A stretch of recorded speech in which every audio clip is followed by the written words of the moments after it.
Donc je vais lire la suite de la piste de 98, The Trail of 98, tout premier roman écrit par le poète aventurier Robert Williams Service et qui décrit l'épopée de la ruée vers l'or au Klondike, dans le Grand Nord canadien, au Yukon plus précisément, qui eut lieu en 1896 après que deux prospecteurs trouvèrent par hasard d'immenses pépites d'or dans un lieu mythique, Bonanza Creek. Une nouvelle qui a fait le tour du monde, et plus particulièrement le tour des États-Unis et du Canada, et qui a entraîné des milliers d'hommes à quitter leur famille, leur travail, leur patrie, pour tenter leur chance dans le Grand Nord, le royaume du froid, des aurores boréales et du soleil de minuit. Une tragédie pour beaucoup, mais une épopée humaine que Robert Service a justement décrit dans son roman, dont je vais reprendre la lecture. J'ai sauté quelques pages pour lire un chapitre qui décrit justement le Yukon et l'arrivée des prospecteurs qui devaient franchir soit la Chilkoot Pass ou alors la White Pass, des montagnes infranchissables et couvertes de neige. Donc la piste de 98, chapitre 6. Jour après jour, chacun épuisait ses dernières forces sur la piste. Jim le repenti était plein d'idées. Le prodige avait des trésors d'énergie. Mais James donnait la plus magnifiquement sa mesure. Il se nommait en fait Brian Wanless. C'était un homme étrange, un cheminot, une épave. Son histoire serait un poignant document humain. Hautain et combatif, il cherchait sans cesse querelle. Peu tolérant envers ses semblables, son affection était sans borne pour les animaux. Dès le début, il prit soin de notre bœuf, mais il réservait pour les chevaux sa plus grande tendresse. Chez les hommes qui suivaient la piste, une mentalité spéciale naissait de leur passion, soulevée de leur angoisse d'être vaincus. Comment pourrais-je définir l'esprit de la piste de l'or? Il procédait de cet instinct primitif de la conservation qui recouvre mal notre mince vernis de civilisation. Il suscitait partout la rébellion et l'anarchie. Il était sans pitié, implacablement agressif. L'homme de l'âge de pierre, vêtu à la moderne, luttait avec les forces de la nature. Il était transporté par la fièvre de l'or et dominé par la crainte de succomber dans sa course à la richesse.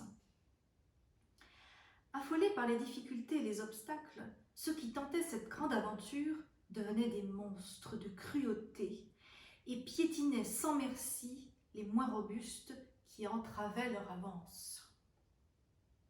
Il n'y avait plus en eux ni humanité, ni amour. Ils ne se laissaient plus émouvoir que par l'attrait de l'or, triomphant et répugnant. Les survivants étaient les plus forts, les plus tenaces, les plus féroces. En observant le torrent d'hommes qui passait, je me rendais compte à quel point était grande, irrésistible, la force qui les entraînait. Des spectacles lamentables s'offraient à mes yeux. Des êtres au visage hagard et sans espoir jetaient leur approvisionnement dans la neige et se détournaient, le cœur brisé. D'autres poursuivaient leur route en titubant, puis exténués, tombaient sur les côtés de la piste dans le froid glacial et le sinistre crépuscule. Des choses effrayantes se passaient devant moi.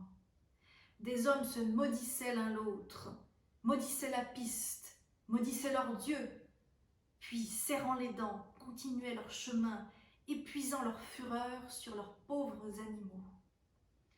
Quelle cruauté partout! Il y avait des tentes dressées sur des traîneaux. À travers leurs rideaux, on apercevait des visages d'enfants. Dans l'extraordinaire procession qui reprenait sa marche, je trouvais mêlées toutes les classes et toutes les nationalités. Vieillards et adolescents, pasteurs et bandits, riches et pauvres, tous attirés désespérément par l'aimant doré. Nous progressions lentement. Un jour, juste devant nous, la file s'arrêta. James et moi, nous allâmes voir ce qui s'était produit. Le chariot de Bullhammer avait glissé dans l'eau, en passant à côté d'un trou. Et il frappait l'animal sans merci.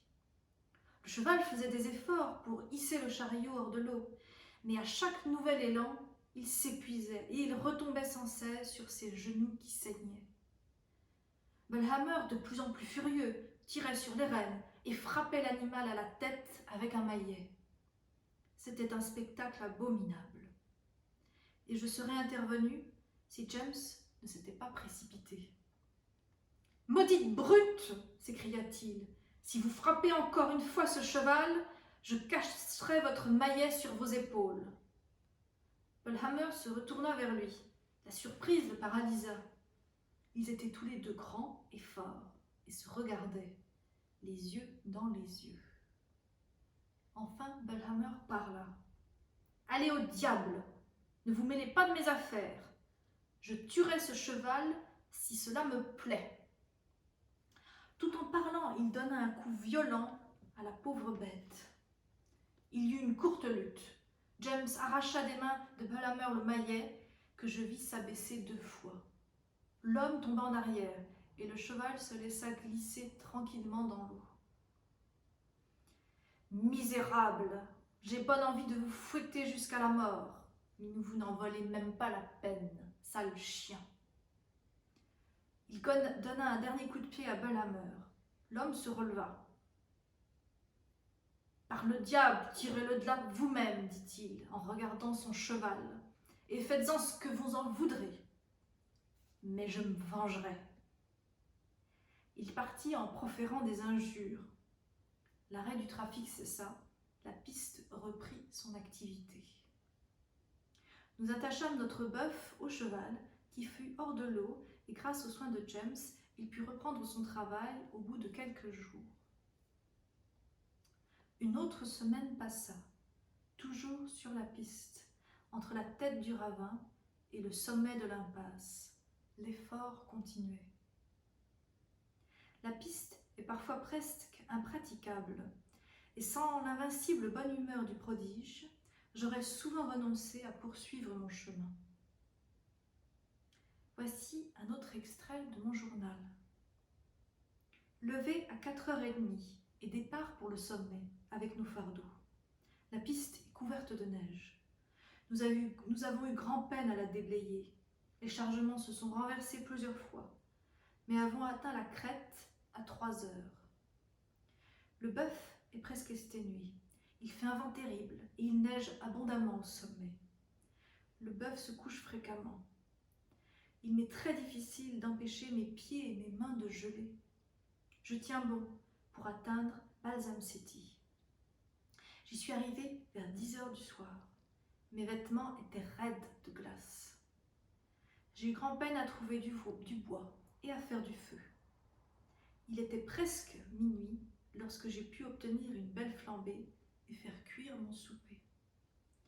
18h sur la piste, sans un véritable repas. Le chemin du Klondike est dur, bien dur.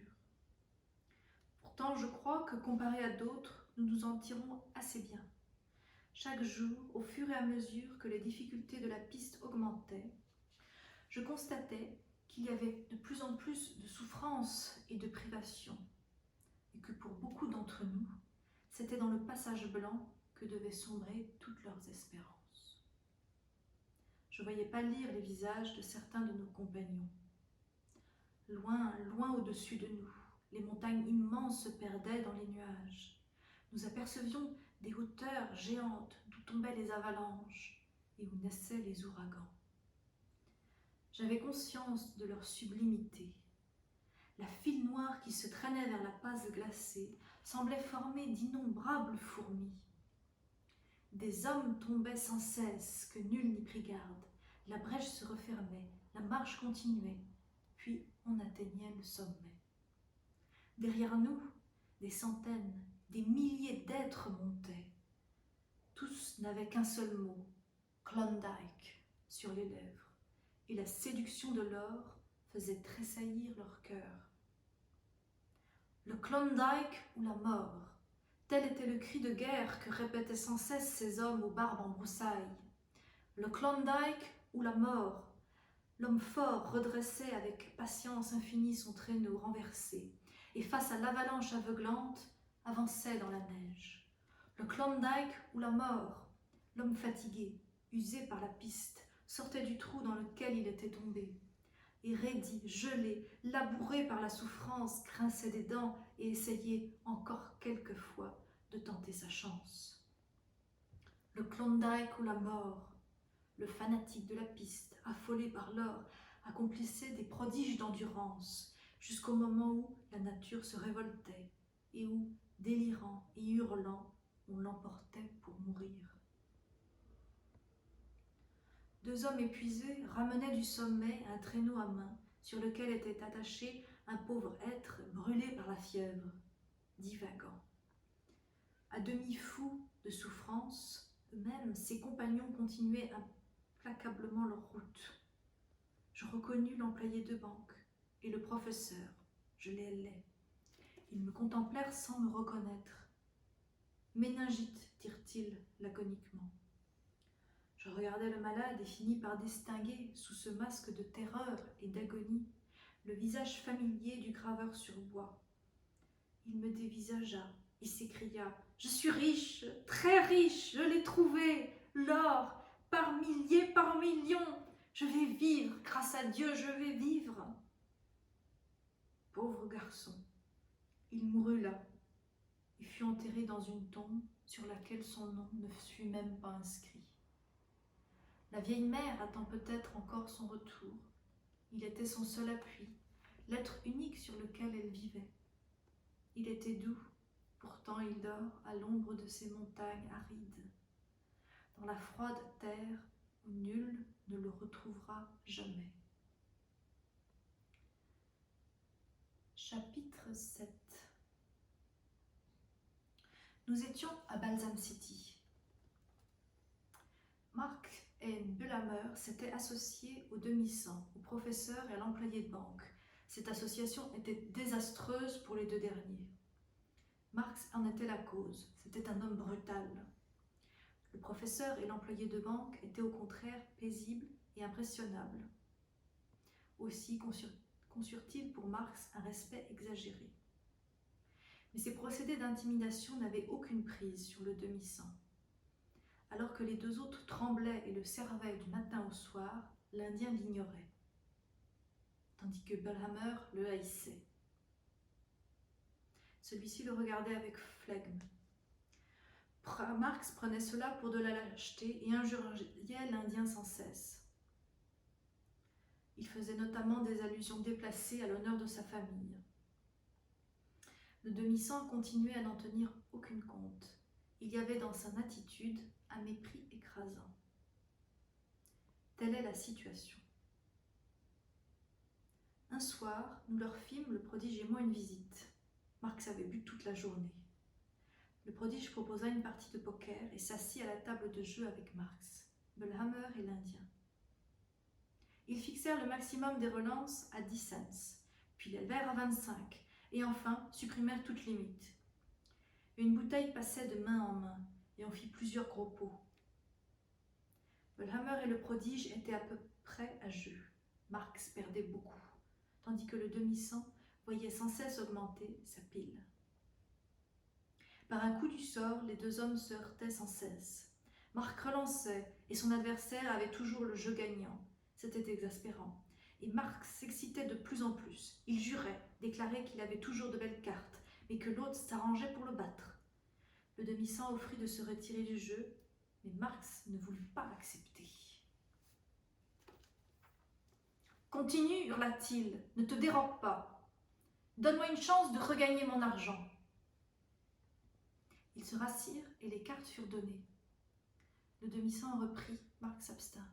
Puis les relances commencèrent. Après le premier tour, les 2 autres joueurs passèrent. Le demi-sang était remarquablement calme. Son visage demeurait impassible. Marx paraissait aussi avoir repris son sang-froid. Tous deux semblaient avoir beaucoup d'argent. Ils débutèrent par des relances de 10 et de 20 dollars, puis de 50. Le jeu devenait passionnant. Melhammer et le prodige regardaient attentivement. Le front de Marx se couvrait de sueur. Le pot était à peu près de 300 dollars. « Je tiens 100 dollars, dit Marx, et le jeta triomphalement. Voilà, ricana-t-il. Essaie de battre cela. Il eut une pause. J'étais navré pour l'Indien, qui n'avait pas les moyens de perdre une pareille somme. Cependant, son visage n'avait aucune trace d'émotion. Il étala son jeu, et un cri de surprise s'éleva, car il avait un flush royal. Marx se leva livide. « Sale tricheur !» murmura-t-il. Et il le frappa si violemment au visage que le sang jaillit. Je crus un instant que l'autre allait lui rendre son coup, car un regard de colère mortelle s'alluma dans ses yeux. Mais non, il ramassa les enjeux et quitta la tente. « Quelle merveilleuse chance !» dit le prodige. « Merveilleuse habileté !» cria Marc. « C'est un requin, un voleur. J'aurai ma revanche. » Il sortit à son tour en jurant qu'il tuerait le demi-sang et alla vers une autre tente d'où s'élevait un bruit d'orgie. Soudain, je vis mon compagnon dresser l'oreille. « Chut, écoutez !» On entendait comme le hurlement d'une bête féroce. Nous nous hâtâmes de sortir et nous vîmes Marc venir rapidement vers nous. Il était ivre et brandissait un revolver, sa bouche écumée. Il criait tout en courant. Il s'arrêta devant la tente sous laquelle se trouvait l'Indien et il en souleva la toile. « Sors de là, misérable escroc, Indien maudit, viens te battre !» Il se précipita à l'intérieur et revint, traînant le demi-sang. Nous nous jetâmes sur eux pour les séparer. Je tenais Marx, mais il se dégagea, pointa son revolver et fit feu en criant « Arrière, vous autres, arrière ! Voilà ma proie !» Nous reculâmes prestement, sauf l'Indien qui demeura immobile. Marx tira. Une tache rouge teignit la chemise de l'autre, près de l'épaule. Alors le demi-sang leva le bras et 2 détonations éclatèrent. Puis il dit en se tournant vers nous, « Je ne voulais pas cela, mes amis, mais il m'y a forcé. Je regrette, il m'y a forcé. » Marx s'était affaissé. Il était mort. Fin du chapitre 7 de La piste de 98 de Robert William Service, lu par Charlotte Longépée. La suite au prochain enregistrement.